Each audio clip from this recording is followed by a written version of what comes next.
Oh, you can hear me now, I bet. We're getting a little early start this morning, so I have plenty of time. You don't want to hear that, do you? I'm honored to stand before you this morning. That Brother Chris, he asked me to fill in. I can assure you that I cannot take his place. But it's always an honor to talk about the Lord, perhaps say something that'd be meaningful to somebody here today. And I got to get a grip here. My mind's flooded with good things. Good things. It's Memorial Day weekend, and we set this time aside to honor those that have fallen in military service. But it was called, for all you folks that's old like me, remember when it was Decoration Day. In 1971, Congress decided to change it to Memorial Day. Now, it's taken on a lot of different things since that time. We honor the people that are serving the military now. We honor people that have served before. We honor people that have died in service to the country. And it means a lot of different things. But it's still a special time, it's certainly, for our country and for all of us. Because most of us have someone that's been near and dear to us. And, you know, when you're growing up and you're young, you probably don't think about it too much. But I recall when I was about probably 16 or 17 that Vietnam War was going on in 1967, 68. For all of those years, it was bad. And, of course, we were in high school and we didn't think too much about it until the guy that rode our school bus got killed over there, Sammy Brewer. Some of y'all heard of him and known of him. But family lived out there on Buffalo Road, and they got on their school bus there. And but Sammy was a little older than me, but I remember him there. That was the first one. And then right after that, a couple years later, I was an officer in the FFA, and our advisor, Mr. Zoomstein, he said, you wear your official dress tomorrow because the funeral's going to be happening tomorrow down at, we could walk from the school down to the funeral home, and it was David Sieber. And David Sieber lived actually in the edge of Wayne County, but just down on the river down there. And some of our kin folks on the Rawdon side, that was some of his kin folk. But we went in that funeral home, we walked over there, and we lined up on the road there, and we watched his family say goodbye to their loved one. And it's really close to you when it's somebody that you know. But being a teenager, it didn't really affect me that much until later on. But when I became a Christian, I realized that remembering things is really important. We remember a lot of things, don't we? And it's a blessing to have a good memory. But Memorial Day is about remembering things. Remember those people that have served and given so much for us to enjoy the things that we enjoy here today. Possibly we take it for granted, but memory is a great thing. I remember a lot of good things. And it's a blessing to have a good memory. Some people are blessed can remember names. They can remember faces. I had a lady come up to me yesterday down at the river, and she hugged me and said, how y'all doing? I said, oh, we're doing great. And I didn't know. I knew her face, but I didn't know who that was. But happened to be somebody else talking there with her, and she said something. She said her name, and we're camped down at the far point, and then it clicked. I knew who she was then. I knew her, but I was embarrassed. I couldn't think of her name, and she remembered my name. So it's a blessing when you can remember someone's name. It's impressive to them. I had a brother-in-law that sold beauty supplies. I'm just taking a lot of time here. But what a blessing it is to remember things. But he was a salesman, and he sold beauty supplies. So he'd go around and develop new territories. Developing new territories means you're coming in behind somebody else. Somebody else is already their salesperson, but you're going to try to break into the business. You're going to try to get some of their business. That's the way it works.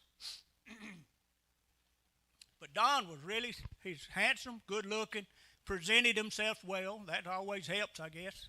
But he had a good product, but he had a memory. And he planned every stop. Before he got in the new territory, he'd find out how many beauty salons there were, and he'd find out where they were located. And when he made a cold call on those places, he would remember those operators' names. He walked in, and he said, "Hi, Betty, how are y'all doing today? How's that boy doing in his Little League baseball?" And the other, Mary over here, she's in the next chair, and she's working on somebody's hair, and said, "Mary, is your mom doing better?" He picked up on a conversation that he had 2 weeks before. He remembered that there was one of them had a little boy playing baseball. He remembered that one of them's mother had been sick, or perhaps somebody died in the family.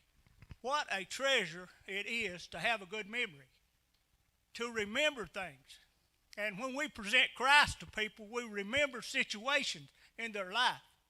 What does it mean to be walk up to somebody and say, how y'all doing? I've heard that you've had some health issues. You don't have to get technical with it. A lot of times things are private to people, but you know people care when they ask about you. And you remember things. You need to remember certain things about situations. You're talking about memory. On the flip side of that, there's things that I need to forget. And I forget plenty of things nowadays, it seems like. I tell you what, I make a cup of coffee sometimes, and Pat asks me something, I set it down in the kitchen or in the den or on the lamp. Some of y'all know what I'm talking about. Where did I put my coffee? And I have to look around for it. And Pat said I left the water running in the sink one day. Just a little bit, not much. But she said, "You better turn that water off. You have left that water on." Maybe I did. I don't remember if I did or not. So she could be mistaken. But what it is to have a blessing, it has to have a good memory. But Memorial Day, as we talk about that, it's blessed to remember those people. And I want to talk to you a little bit about remembering some things. And I don't intend to be very long this morning, but you've heard that before, haven't you? Oh, me. Let's see, where was I? When, when all through the Old Testament, God would move his people. You ever had God move you? I've heard of people that God just moved them to another state. They moved plumb out of the country, down to plumb nearly, plumb out of the county, nearly out of the state. Well, some people's further than plumb nearly. But God moved them. They said they just was impressed that God was going to, they following him, and they said they just knew that God wanted them to move. And he's always moving us if we'll listen, moving us up like Brother Jay is teaching this morning, getting closer, moving toward him.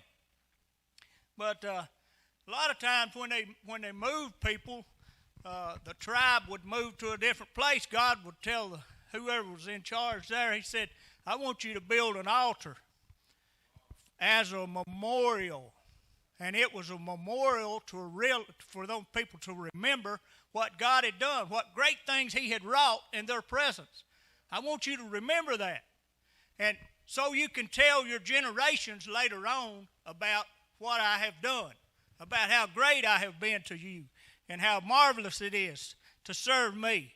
He told them to remember them things, or build a memorial so you'll remember things. And he's talking about things I want to forget here. to get back on track a little bit, I've got a lot of things I wish I could forget in my past. But we can't live in the past. That's not where we can't progress if we're looking back all the time.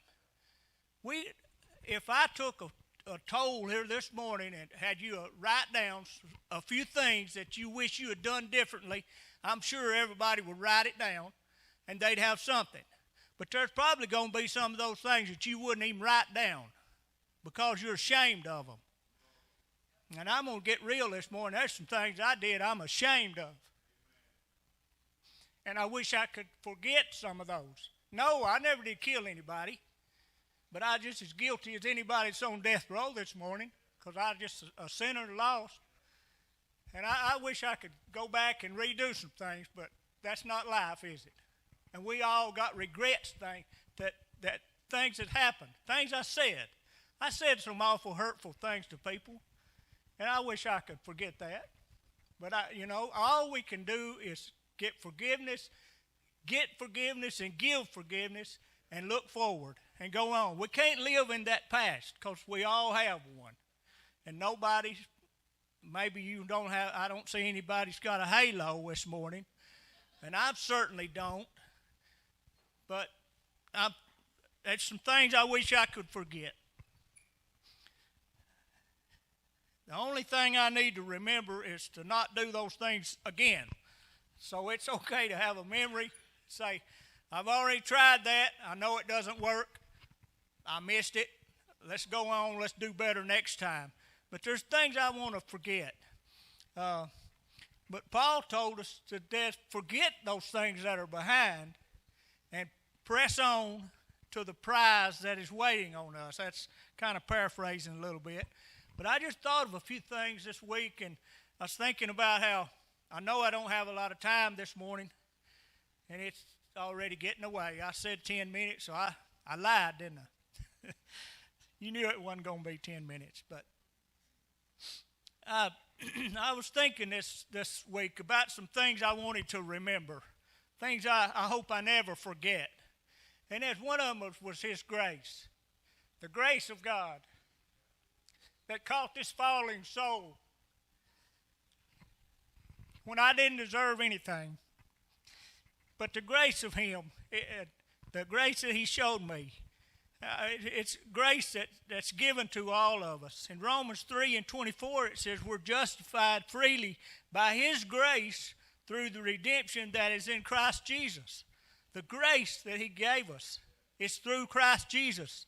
In 2 Timothy 1:9, he says, He who has saved us and called us according to His own purpose and grace which was given unto us in Christ Jesus before the world even began. Before the world even began. I'm going to tell you something. God don't forget about that. He didn't forget the grace He intended to pass on down to even me. He didn't forget that. And I don't want to forget His grace that He's offered to me through Jesus Christ. That's just, I'm going to tell you something. You could stay on that one thought all day long. There's so much to look at, so much to think about, so much to be thankful for. Most of you folks didn't deserve the grace that He offered to you. You didn't deserve that. Neither did anybody. But isn't it wonderful that He loves us enough to offer that through Jesus Christ? You're going to receive His grace. Somebody said it was God's riches at Christ's expense. So the grace of God, I don't want to ever forget about that. Help me to remember that grace and how precious it is this morning. The next one is mercy. Oh, me. Do we not need mercy every day? Proverbs 3:3 says, let not mercy and truth forsake thee. Don't never let it get away. It says, bind them about thy neck. Write them upon the tables of your heart. So they shall find favor and good understanding in the sight of God and man. Did you know you had a table in your heart that you could write things on? Every time you listen to good preaching, not my preaching, but good preaching, you can find it on the internet. You can find it, you can hear it anywhere. But the truth of God's Word, you can find it sitting and reading His Word, but you're writing things on the table of your heart. And it'll be brought to your memory when you need to know, when you need to remember it. When times get tough, it'll be brought to your remembrance to give you strength. But mercy, oh goodness, mercy that we need. Luke 6:36, it says, "Be ye therefore merciful, as your Father also is merciful." So we need to be merciful to each other. Be merciful to that cashier at Walmart's taking too much time. Be merciful to those people that you get frustrated with for not doing a good job at work. Be merciful when you're a supervisor. I've been in that position. I'm going to tell you something. I've said things. I've been harsh to people. The pressure of working in a production environment, some of you folks have done that in factories and plants, and it's not easy to be a supervisor. It's probably one of the hardest jobs you'll ever have is when you got to see over people and make sure the work gets done. But you know what every supervisor has? Somebody is telling the supervisor what to do. So they're pressuring them. They're pressuring you, and it just trickles down. But it seems like it's an environment where you can be unmerciful to people if you're not careful in your conversations and just normal everyday activities. But we're in a pressure society all the time. What a blessing it is if we can be merciful. Don't forget to be merciful to everybody, just like God was merciful to all of us. Colossians 3:12, it says, "Put on therefore as the elect of God, holy and beloved, bowels of mercy, kindness, humbleness of mind, meekness, long-suffering." And in verse 13 it says, "Forbearing one another, if any man have a quarrel against any," oh me, it's where the rubber hits the road. "Forgiving one another, even as Christ forgave you, so also do ye." You want to be liberated this morning from a lot of pressures of life and from guilt and shame and conviction. If you're under conviction today, you need to pray. You need to accept the Lord. I don't know if you're under conviction or not, but you will know. You will know when it's time for you to move up to Christ. I'm not asking you to join this church or anything else. I'm asking you to accept Christ. But if you want to be fully forgiven and free this morning, I'm going to tell you what one of the secrets is, and that's start to forgive people. We think God ought to forgive us for everything, and we'll hold a grudge against our neighbor. We got a problem. Just because your neighbor comes over in your yard and does his business, I know it ain't a fun thing to have to clean up, but I know it's life, and people are people, and there's some people don't realize that's disrespectful to your property and your yard and all that stuff. But I'm going to tell you something. There's more important about worrying about somebody's dog coming into your yard, as long as they don't kill all your chickens. You know, people love chickens. What is it about chickens that people love so much? They got chickens that they almost take to Walmart, you know. I've seen people just carry them things around, and we always had chickens when we was growing up, but I didn't think it was that valuable. But I guess when eggs get $8 a dozen, chickens are pretty valuable. So, but anyway, you know what I'm saying. I better move off of this. I'm getting way off track, but let's walk in liberty, and one of the ways we do it is forgiving each other. We expect the Lord to forgive us. The Word says we got to forgive each other. You want to be free? You want to set your spirit really free? Walk in forgiveness every day. And you can find somebody to forgive all the time. There'll be somebody mistreat you everywhere you go. There'll be somebody cut you off on the highway. There'll be somebody give you that one-fingered wave when you pull out in front of them a little bit, or you get in the wrong lane. I never seen the like. Every time we go somewhere, I'm ambling along. I try not to get too fast. You know, old people don't need to drive real fast. They need to slow down a little bit and look at the countryside. That's the kind of way I kind of chill out, you know, when we're not in a big rush to go anywhere. But I drive along about the speed limit or a little under there. But, oh, boy, Everybody's going to a fire. I know there's lots of fires going on because you no matter how fast you drive, somebody's going to go by you and be mad at you because you're not going fast enough. My goodness. Can we forgive each other? Forgiveness. Lord, don't let me forget to forgive. Help me remember to forgive. Forgiveness, Ephesians 4:32, it says, be kind one to another, tender-hearted, forgiving one another, even as God, for Christ's sake, has forgiven you. My goodness.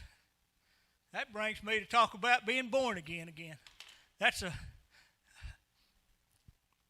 I grew up in church. A lot of you folks know that. I've told you before.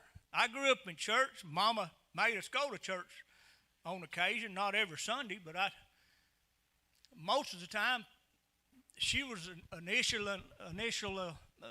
trying to get us to go,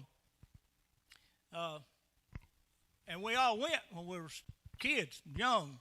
I'm glad she took us to church, but it really didn't mean a whole lot to me until it meant more than I realized, I guess, because that upbringing in church, there was something instilled in me at a young age. And I didn't realize it at the time, but when I got grown and out on my own, I started doing my own thing. But I was always something in the back of my mind saying, son, you don't need to be doing that. You don't need to be going there. I remember going in a beer joint one time. I shouldn't even tell you this. It was over on Highway 50. And there's a couple places over there. I mean, it was absolute. It was just a dump. It was filthy. It smelled bad in there, and the people were sitting around in there. I didn't need to be there. I knew I was out of place. I didn't feel comfortable there, and there's something in the back of my mind that says, son, you don't need to be there. And I got to thinking, that's my old Sunday school teachers down there in that community where I grew up. They'd really be proud of me if they knew where I was right now. That run through my mind. Sunday school teachers, don't you think for 1 minute that what you're doing is not making a difference, because it is. You may not see it today, but the people you're talking to, it's going to make a difference someday in their life. But I remember that. I remember that. But growing up in church didn't save me, but there's something that's stilled in my heart that I knew I was missing out on something. And then I got about 19 years old or 20, and then I run into Pat and the community around there that's having revival, and I didn't want to go. You know why I didn't want to go? Because every time that preacher would be preaching, I'd feel bad. I was uncomfortable, and he was talking to me every time, and I was guilty. I was guilty as charged. Oh, I'd grown up in church, and one time I got a little certificate of paper saying I'd joined the church. But there's more to it than that, because my heart wasn't right. But I was guilty. But thank God, that was conviction. I was feeling convicted for the way I was on the inside, knowing that I wasn't fit to be loved, really. I was nothing, sinful, dirty, and filthy. That's what it was. Now, I never did smoke a joint of marijuana. I still haven't today. I don't know if y'all got one. Well, I might try it after a while. I don't know. I was kidding about that. But I never did get involved in that. I never have smoked a joint. I've seen people doing it. And I often wonder what that'd be like. You know, that's how people get hooked into things. And I tried a little bit of alcohol and that stuff, but that didn't work either. Thank God I didn't get involved in those things. But you know what? That didn't make me nothing. I'm still just as lost as anybody else was. I'm just as bad a shape as somebody going through rehab. I'm not going to look down on those folks. Thank God, that's just one of the things I didn't, but I still lost. So it wouldn't make no difference. I'm just as bad as they are in another way. But conviction. Thank God for conviction. Lord, let me never forget how it felt to be under conviction that night. During that revival, I was under conviction to the point where I couldn't sit there any longer. Isn't that a precious thing? You folks that's been born again, you know what I'm talking about. Well, there's nothing more miserable than being under conviction and trying to hold back and not accept the Lord when you know you should. Oh, it's a wonderful thing. I don't ever want to forget that. That's something I want to remember, how precious it was. And when I got to that altar, it was like somebody had taken a big old heavy pack of sin and burden off of my back. And when I got done praying there, I stood up, and for one time in my life, I was free. And I've been free ever since. Oh, there's been a few times I picked up a few of those burdens. I didn't go back to doing a lot of things I did, but you know how things are. You just get a little ill toward somebody, or you say something you shouldn't say, and you feel convicted about it. Thank God for conviction. And I want to feel free, don't you? I want to be free in the Lord, to hear His voice when He's talking to me. And when you open your Bible, it becomes real. And when you see somebody that's having a bad day, you know, you can say, I need to talk to them. The Lord will just impress things on you. I might have told you one time before, we got a little thing going, and several of us participated in it. We called it a God Pocket. It's a little folding letter thing, and you put a $50 bill or $100 bill, $20 bill, $5, whatever you got, whatever you want to give somebody, you put it in your pocket and say, Lord, show me somebody that needs this money today. Give me an opportunity to bless somebody. You blessed me, so I'm going to bless somebody else. I carried that thing around. I don't know. It might have been $20, $40, $30. I don't know. And then we was over in Columbia one day, and I'm not bragging on myself. I'm bragging on him. There was this little girl sitting in Wendy's and had a baby in her lap, and I could tell by looking at it, it was a sick baby, and had a little tube coming out of its nose, and a feeding tube, I think it was, and I could tell the little baby had been under treatment of some sort. We ordered our meal, and I sat over there and tried to eat. Didn't want to eat anything. I looked at that baby, my healthy kids, my healthy family. I looked at that little baby over there, and I said, man, I said, Lord, I know what you want me to do. I got up, I pushed it off for a minute. I said, I don't know, I might offend them. And I actually went outside, got in the car, and sat down. I looked at Pat, and I said, I got to go back in. She didn't know what's wrong. She probably thought I'd go in the bathroom or something. I don't know. Went back in there, and I walked over to that table, and I gave her that money. And I'm not bragging on me. But if you ever get an opportunity to do something when the Lord really tells you to, you're going to know it. You're going to know it when He speaks to you. And I went over there and I gave it to her. I hadn't seen them since. I don't know, but I said, I'm going to give you something. I hope you understand it. The Lord just wanted you to have this. And I hope everything works out good. And just a short conversation. I didn't want to bother him or anything, but boy, my goodness, how God blessed me. I've got healthy children. I've got healthy grandchildren. We've never had anything really bad happen there. We've had some issues, of course, like every family does, but so blessed, so blessed. I don't want to ever forget how blessed we are and how merciful He's been to us and how He's shed grace to all of us and how He forgives us and all the things that we have. We need to remember those things and remember those that's unfortunate too. And thank Him for conviction. And oh, goodness. I love the Lord. I've never been able to serve Him as much as I would like to because I feel like I owe Him so much. In the 3rd chapter of John,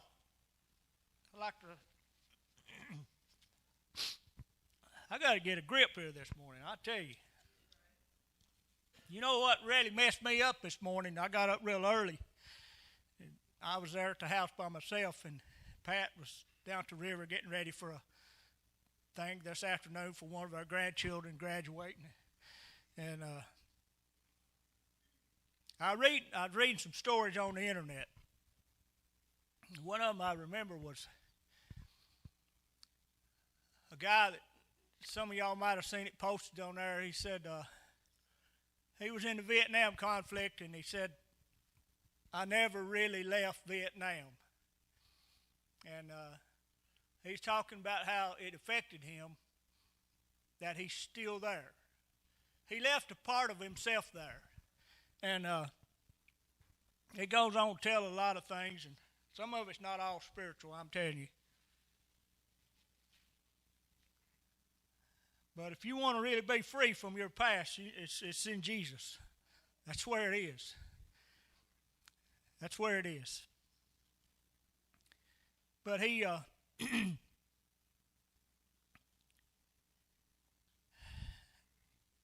he was telling, I was reading about some of those things, and that got me thinking about, of course, I think about people that's near and dear to me, and of course, my Uncle Fred was one. And some of you folks have known him. Most of y'all are too young to know him, but he was in World War II, and he had to do a lot of things that country boy should never have to do. Like any soldier, he was put in a bad place, and in World War II, it was just taking a little bit of ground every day and marching, and 30-something days he didn't take his boots off, and he said his socks almost rotted on his feet. And he wasn't by himself. He was going along with them. And he had a good friend that was beside him, that got killed beside him. And this guy had come home with him on leave and come down to Oak Grove and spend a little time there while they were on leave before they were going to be shipped overseas. And he got killed right beside him. And it always haunted him. But he was haunted by a lot of things that he did. But I saw him get free from all of that. Terrible alcoholic. I'll never look down on an alcoholic. They just need what I needed. They just need to be set free. I'm no better than anyone else. They just need Jesus. But he was carrying a burden. He was carrying an awful burden of things that he did. Couldn't get past it. Back in those days when you came out of World War II, you didn't have a lot of different diagnoses about problems, mental things that was going on. You didn't have that. You just got off the bus and got back home, and you just had to deal with it the best way you could. What a tragedy for people to look down on somebody that's been somewhere like that. I'd have probably been worse than he was. But another thing I'd like to forget, he lived with us for a while when I was a young man. Because he drank so much he couldn't have a home, couldn't pay his bills, couldn't do anything. The bottle is all it, just drink, just get it off his mind.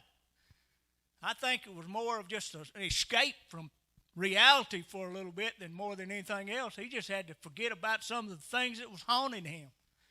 But I remember I had a girlfriend when I was about 17, and it was a holiday, and they were down there at the house, and pretty good crowd there. Well, my Uncle Fred showed up. And you can tell when he's talking too much and talking too loud, a quiet man. But when he's talking too loud, you know he's been drinking. And I was ashamed of him. And now I'm ashamed of being ashamed. Because I'm a little older now. And I'm hoping I'm getting a little bit of grip on treating people the way I ought to treat them and having compassion on people and not be judgmental. But I was ashamed of him. I wish I could forget that, but maybe that's a lesson I need to remember. Maybe I need to remember that. Oh, but I lived long enough to see him set free from all of that. A revival that was going on. It wasn't too long after I committed my life to Christ and got saved down there that it was a long couple years later, my Uncle Fred gets up and he goes to that altar and prays. Now, I'm going to tell you something. Everybody that knew him was saying he won't last. That man won't never change. he won't last. But he lasted. And he lasted. And he lasted. And he lasted. And he lived way on up until finally, of course, he way up close to 80 something. I don't remember exactly, but he's way on up in years when he passed away. But that man walked in an example of what being set free was all about. What being born again was really meant. He changed. He changed. He smoked 3 packs of little old short Camels every day. How do I know? Because I stole one of them from him one time and tried to steal it. Tried to smoke it. And I was just a kid. You know how kids do stuff like that, but I thought it was really something, you know. He'd smoke and he act like he really enjoyed them things, and whew, man. I wish I'd have never tried it again, but if you try it long enough, you get hooked on them things. But it's not a good thing, but, you know. But he smoked 3 packs of them things every day. You know what he did when he got saved?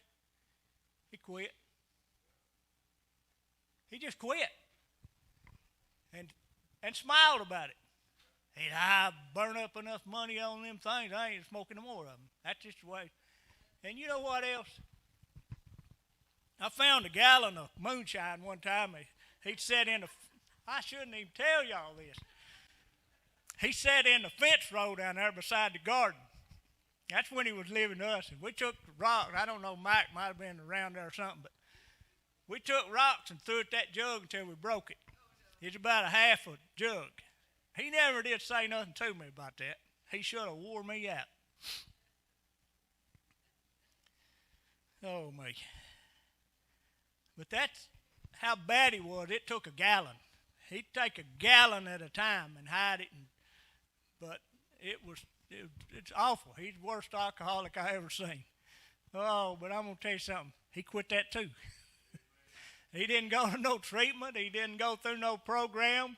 But when God got a hold of him, he made him a new creature.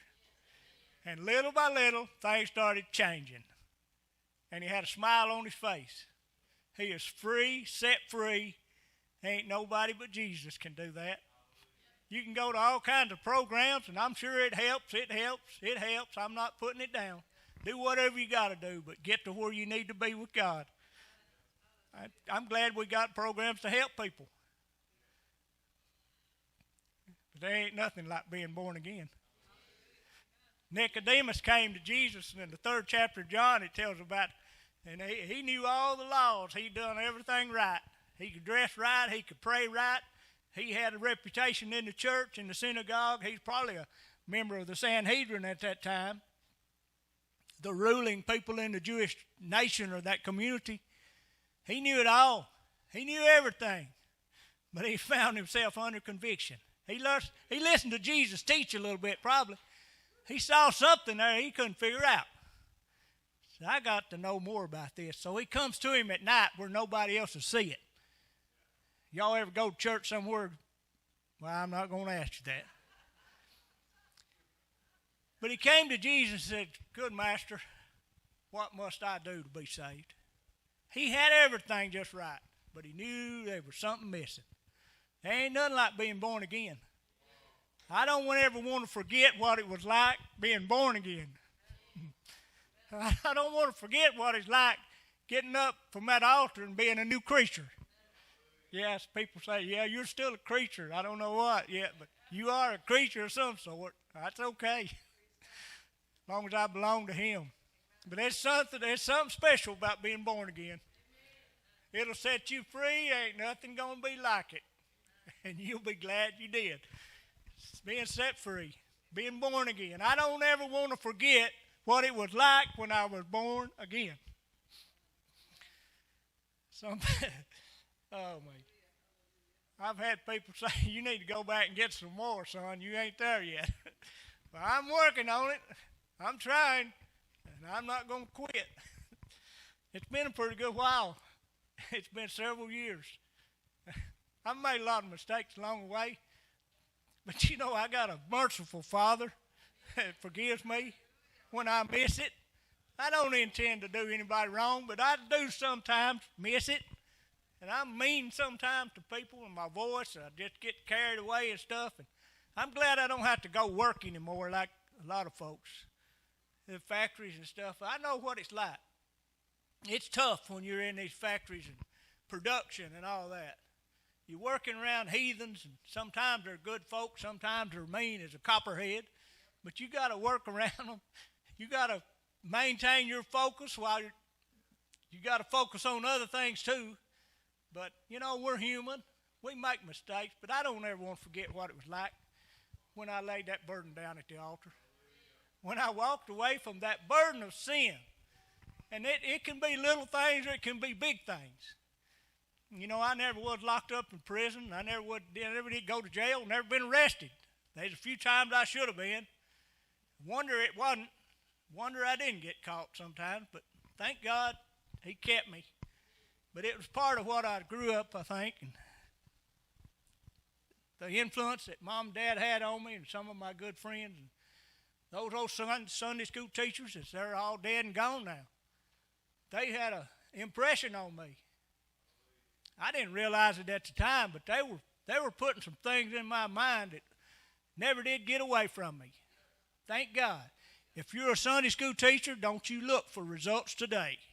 You think about when those folks are grown, they're going to appreciate me. We don't pay our Sunday school teachers here probably. I don't know, but if you get anything, you deserve 100 times more than what you get. I can say that. Just like the people in the ministry, a lot of times it don't pay very much, but it pays a lot. It pays ways money can't buy. Oh, me. I'm out of time probably, but I'm not done yet. But I will. Just a couple more minutes.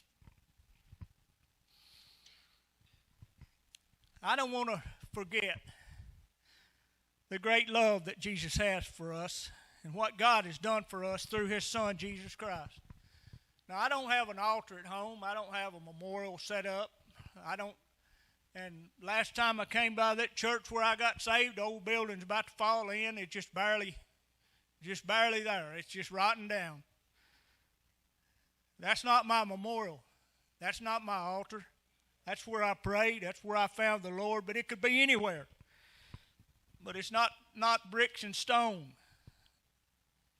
It was something that happened in my heart. I don't want to ever forget that. I don't want to ever forget the love that Jesus has for me. Help me to remember that he loved me enough to go to the cross of Calvary. Help me to remember, Lord, that Calvary was an awful place that Jesus did for us. What he did for us to set us free. I don't want to forget about his blood that was shed on the cross. I don't want to forget about that sacrifice that he made for me. I didn't deserve it, but he did that for us because he loves us that much. Your love this morning, I don't know what your situation in life is, but there's the first thing you need to do is to think about sometimes how God loves you and what you owe him. You owe him just to give your life to him. That's the least we can do. And then you'll find out what he's really giving you. You got to start somewhere, but it starts with repentance. It actually starts with conviction. And you get to feeling sorry about the way you live. And you want to feel good on the inside, accept the Lord. Let him take the burden of sin away from you. Let him make you what he wants you to be. He wants you to be happy. He wants you to be successful in life. And I'm not talking about making money. People chase that all the way to the graveyard and realize they don't take it. I've never seen anybody have a casket full of money when they left. I've heard stories about people wanting to be buried with all their money, and somebody come along and write them a check, take the money out, write them a check, stick it in their pocket. I don't guess that's going to work too good. Oh, me. I don't want to forget his blood that was shed on Calvary's cross. I want to always remember his sacrifice for me, and I want to always remember as best I can how much he loved me. God's proven that he loved me. He's proven it many times. Many times. Many times he's come to my rescue. Many times he's, y'all can come on and get a song ready. I got to stop. Many times he's proven his love for me in all kinds of different ways. But one of the ways he's proven it to me is when I'm down and out, when I feel like there's nobody or no hope or anything else, he gives me hope. When I feel like there's, what's the use, you know? Every Christian's probably going to go through times when they feel like, where is the Lord in this situation? Why am I feeling like this? Why am I going through all these things? We all experience that. But I'm going to tell you, you just hang in there. And there's going to be a still small voice. It may be oftentimes it's just, I'm going down the highway, driving down the road. I'm out on a tractor by myself, and that's why I love farming so much, I think. All day long, I'm out there. It's just me and the Lord. I can talk. I can listen to him. I can think about those good things and good things that's happened in my life. I owe him so much. I want to remember all that.